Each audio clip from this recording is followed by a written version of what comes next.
Welcome to lesson number 1. We're going to be looking at prime factorization and exponents. And today we are looking specifically at prime factors. And we're going to begin by looking at the prime factorization of whole numbers. And we're going to be looking at the applications including greatest common factor, the least common multiple, square root, and cube roots. And we're then going to be reviewing powers with whole number exponents where the base is numerical, so where the base is a number. So first of all, when we're looking at factors, let's look at the example of the whole number 6. And this is exactly divisible by the whole numbers 1, 2, 3, and 6. And then the numbers 1, 2, 3, and 6 are the factors of the whole number 6. And so we would say that the number 6 has 4 factors, 1, 2, 3, and 6. Now, with class example number 1, we want to, in each case, state the number of factors of the given whole number. So first of all, the number 1 has 1 factor, and that's just 1. The number 2 has a factor of 1 as well as a factor of 2. So this has 2 factors. The number 3 has the factor of 1 and 3. So again, it has 2 factors. The number 4 has a factor of 1, a factor of 2, and itself 4. So that has 3 factors. And then the number 12 has a factor of 1, 2, 3, 4, 6, and 12. So this has 6 factors. Now, we're going to be looking at factor pairs. So we would say that 2 and 3 are a factor pair of 6 because 2 times 3 is equal to 6. So a factor pair is a set of 2 whole numbers that when they're multiplied result in a specific product, in this case 6. So the other factor pair of 6, if we use 6 as our example, this has the factors 1, 2, 3, and 6, where 2 and 3 were a factor pair because they equal 6, while 1 and 6 is the other factor pair in this example. Now we can use diagrams that list all the factors of a number to help determine what the possible factor pairs of that number are. And so below we have the diagram for the number 64, and it shows the 4 factor pairs of 64. So 8s and 8 is considered a factor pair because it's a factor of 64 and they multiply to give us 8. The other factor pairs would be 1 times 64. So here the diagram is completed for us. We would have 2 and 32, 4 and 16, and we have, of course, 8 and 8. And that one was the one that was initially completed for us. With class example number 2, we want to list the factors of the following and determine all the factor pairs for each. So I'm just going to do number 15. So I have a factor of 1, of 3, 5, and we have 15. So my factor pairs would be 3 and 5, as well as 1 and 15. And we could do the same thing for 16, but I'll let you do that on your own time.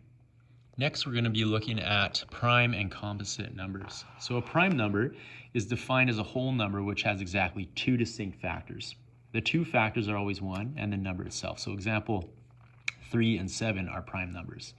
A composite number, however, is a whole number which has more than 2 factors. So 10 and 18 are composite numbers.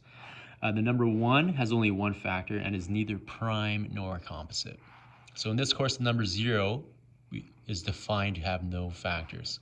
So we want to complete the list of the first 10 prime numbers. So we have 2, 3, 5. Then we have 7. And then we have 11, 13, 17, 19, 23, and 31.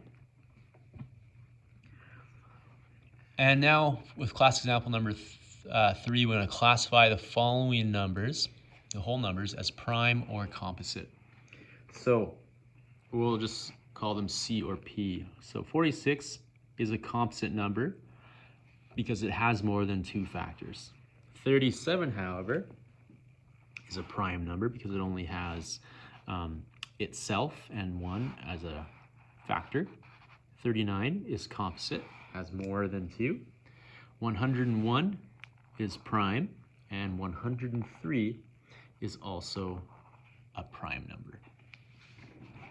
So prime numbers, the prime factors of a whole number are the factors of the number which are prime. So for example, the factors of 6 are 1, 2, 3, and 6. The prime factors of 6, however, are 2 and 3. Those are only 2 numbers that are prime. So let's say the factors of 12. So 12, we have 1, 2, 3, 4, 6, and 12. However, the prime factors of 12 are only going to be 2 and 3. So if we want to express 12 as a product of prime factors, so 12 would be equal to, you could say it's 4 times 3, or prime factors would be 2 times 2 times 3 is equal to 12. Next, we look at prime factorization. Now, when we have a composite number, we can express this as a product of prime factors. However, sometimes it's difficult to know what those prime numbers are and what those prime factors are. Here's where we would use prime factorization. So the prime factorization of small numbers like 12 are pretty easy to do. We can do that in our heads. However, for larger numbers, it can be a little more difficult. Even with a number that's not that large, but it's approaching triple digits. We have 48. Now, we can either use a division table or we can use a tree diagram. Notice how prime numbers must be used as divisors when using a division table.